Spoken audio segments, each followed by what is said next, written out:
ত্রয়োদশ জাতীয় সংসদের প্রথম অধিবেশন আগামীকাল রবিবার বিকাল ৩টায় পুনরায় বসবে। ১৫ই মার্চ বেলা ১১টায় সংসদের প্রথম অধিবেশনের দ্বিতীয় দিনের বৈঠকের পর সংসদ মুলতবি করা হয়। এদিকে জাতীয় সংসদের সরকারি দলের এক সভা আজ অনুষ্ঠিত হবার কথা রয়েছে।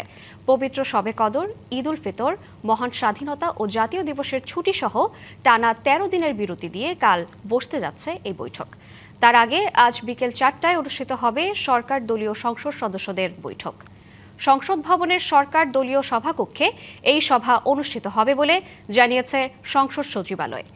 এতে চলমান রাজনৈতিক পরিস্থিতি, আইন প্রণয়ন কার্যক্রম এবং সংসদের ভবিষ্যৎ কর্মপরিকল্পনা নিয়ে আলোচনা হতে পারে বলে ধারণা করা হচ্ছে।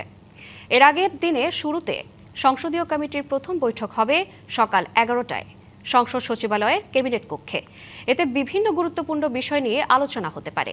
ত্রয়োদশ জাতীয় সংসদের প্রথম অধিবেশন শুরু হয় ১২ই মার্চ। নগদ নিয়ে এলো হার না মানা হার অফার।